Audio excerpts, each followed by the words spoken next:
Magandang araw! Ang pag-uusapan natin ngayong araw kung paano ba ang pag-filled out ng SSS E1 form for membership registration.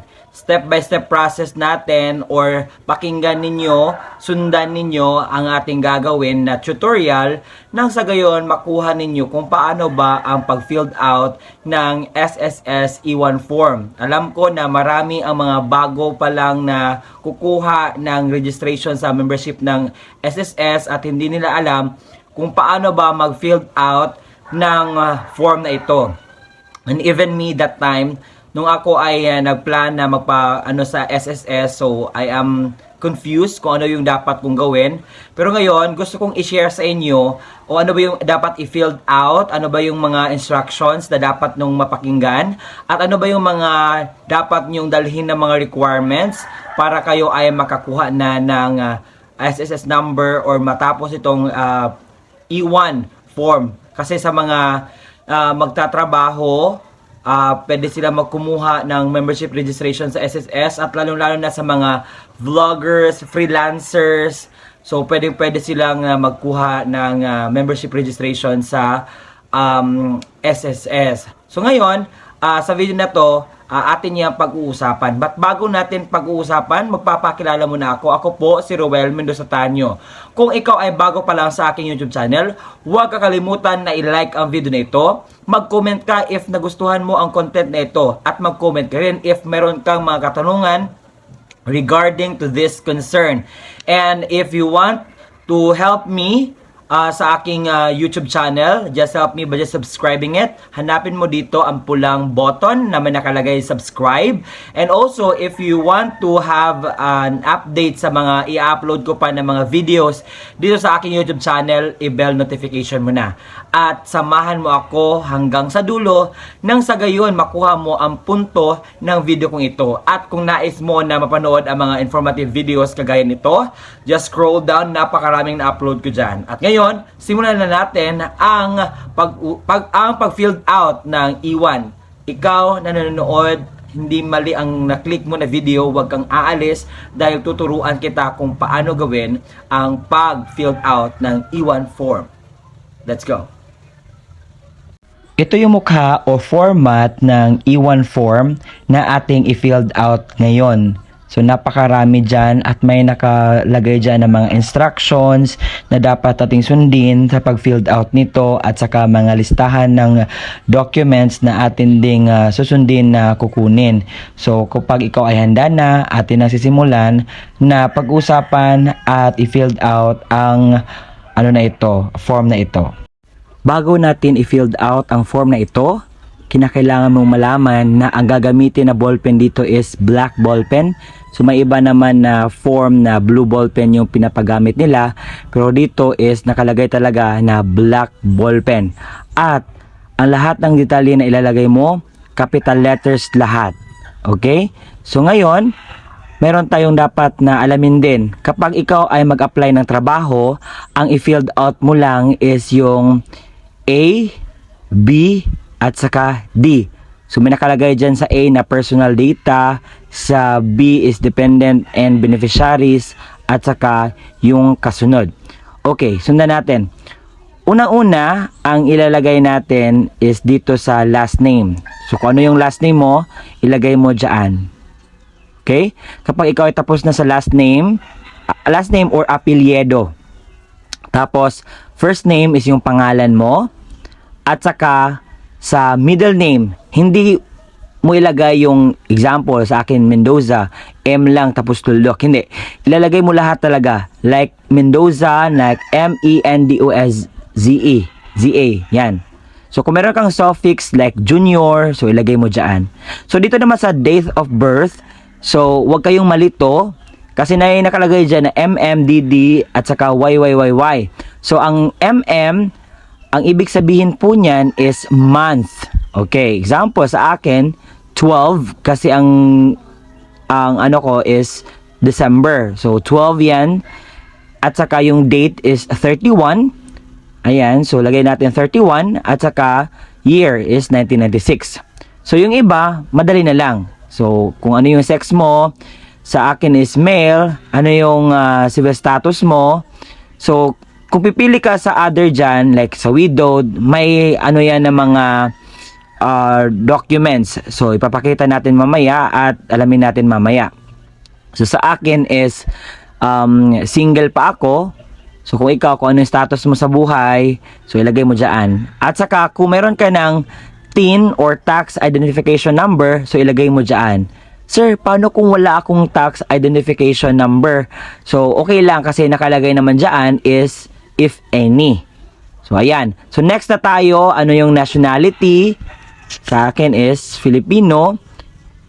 Ayan. So, next natin is religion. Sa religion, may nakalagay dyan Catholic, mostly Catholic. Meron ding Christian sa mga born again. Meron ding INC. Ayan. At saka ilagay mo dyan din sa place of birth kung saan ka ipinanganak, saang city, saang municipality, saang province. Sa akin is municipality of Santa Cruz, province of Davao del Sur. Ayan. So kung hindi ka dito ipinanganak, so ilagay mo talaga dyan ang city, country, at kung saan ka sa labas ng bansa ipinanganak. Example, Seoul. Lagay mo dyan South Korea. Example yan. Home address. So, dito, kapag may building name ka, unit number, so ilagay mo dyan. Pero so, wala naman kaming mga number. So, ilagay mo lang dyan sa house and lot, block number, street number, subdivision, barangay, city, municipality, province, and country. So, example sa akin is New Victor, Zone 2, Santa Cruz Province of Davao del Sur. So, Philippines ang country natin. So, alamin nyo din kung ano ang zip code ninyo. So, ang zip code namin is 8001. Okay. So, ngayon, proceed na tayo sa next, which is the mobile number. So, ang mobile number, kinakailangan yung active. Kasi, ngayon, kinakailangan talaga ng OTP. Kinakailangan natin ng active, baka mayroong mga transactions dito sa SSS na kinakailangan yung mobile number mo na active para mag-send sila ng at saka OTP, mag-need nila ng OTP. At saka yung email address, at saka yung ano yung pangalan ng ama mo. So, sa last name niya, ano yung first name niya, at ano yung middle name niya.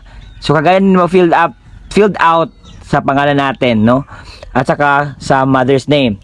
Ngayon, filled out na natin ang mga beneficiaries. So, kung wala ka namang beneficiaries, kung wala kang ilalagay, so, lagay mo lang dyan na NA or not applicable. So, kung meron kang asawa at anak na gusto mong i-beneficiary, so, pwedeng-pwede yan. So, ilagay mo dyan sa, sa nakalista na lima na Pero kung sumusobra naman talaga ang iyong beneficiaries, dito ka pupunta sa pangalawang page. Dito. At saka ilalagay mo yung mga other beneficiaries mo. Diyan sa baba, yung other beneficiaries, if without spouse and child, parents, and or both are deceased. Tapos ilagay mo dito sa dalawa, last name, first name, middle name, at saka suffix nila, at ano yung relationship mo. At ilalagay mo dito yung printed name of the registrant, ikaw, at saka yung perma mo, at kailan mo ito na filled out or ipapasa. Ang C naman, ito ay para sa mga self-employed, OFW worker, mga vloggers, freelancers, at sa mga non-working spouse. So, dito, if self-employed ka, or profession-based ka, sa example, ikaw ay doktor, kailan ka nag-start sa iyong pagtrabaho o sa iyong business, at ilagay mo din ang iyong monthly earnings. At kung ikaw naman ay OFW, so ilalagay mo dito yung foreign address mo, at saka yung income mo. At kung nais mo na mag-apply for membership sa Flexi Fund Program, so i-click mo lang yung yes, at kung hindi mo naman gusto, then wag. Char. Next is yung mga non-working spouse. Okay, so ito yung common na na reference sa kanyang husband o example ito. At pagkatapos yung signature over printed name ng kanyang asawa. So dito naman sa D, so ang gagawin mo dito is mag-certify ka na ang lahat ng mga isinulat mo ay correct at totoo. So, printed name, signature, at saka date kung kailan mo ito filled out or kailan mo ito ipapasa. So, kung hindi ka naman makapagpirma, so pwede mong itong right thumb and right index. Ang part 2, wag mo yang anuhin kasi nakalagay dyan to be filled out by SSS. Wala kang dapat galawin dyan or pirmahan dyan or filled out dyan. Basahin natin ang instruction na nakalagay dito. So pagkatapos na nating pirmahan ang form na ito, so kinakailangan nating ipasa sa pinakamalapit na SSS branch together sa mga required documents. Okay? Pangalawa naman, ang pag-filled out nito is ang part 1 na A, B, at saka D is yung mga mag-a-apply sa SS number para sa kanilang trabaho. Yung part naman na A, B, C, at D, kagaya ng sinabi ko kanina, ay para sa mga self-employed, overseas Filipino workers, non-working spouse membership, mga vloggers, ayun. For part 1B naman, sa mga dependent beneficiaries, yun yung mga additional sheet sa mga another beneficiaries. At saka kailangan na pirma at patunay. At saka number 3, kinakailangan kung wala naman ikaw na ilalagay or hindi man applicable sa'yo, so ilalagay mo dyan is not applicable or N-A. At saka kapag mag-download ka nito, kinakailangan 2 copy ang iyong i-filled out kasi that is an order. Take note, kapag lagpas na 60 years old na gusto sila magkuha ng SSS number, ay hindi na po sila qualified. Dahil ang SSS number mo is lifetime at di dapat kumuha ka ng mas marami pang SSS number. And kung kinakailangan mong kumuha ng required documents, kinakailangan original at saka true copy issued by Municipal Registrar Office or sa PSA or National Statistic Office. Example, yung birth mo, marriage contract or marriage certificate at saka death certificate. At kinakailangan all identification cards and or document with English translation issued by foreign governments are acceptable. Kinatanggap naman. So nakasaad dito, always present the original and certified true copies when submitting the photocopy of the required ID cards and or documents. So dito nakalagay na lahat ng mga kinakailangan mo na mga documents dyan for married, for widowed, for legally separated, for annulled, for divorce Muslim member, for reporting children, and saka marami pa. So you can just pause this, you can just jot down sa lahat ng mga documents na meron ka dyan nang sa gayon matapos na. At pagkatapos na, pwede ka na pumunta sa pinakamalapit na SS branch sa inyo at you can now done this transaction. So yun lang po, maraming salamat sa panonood. Kung gusto niyo pa manood ng mga informative videos kagaya nito, just watch my latest vlog. Thank you.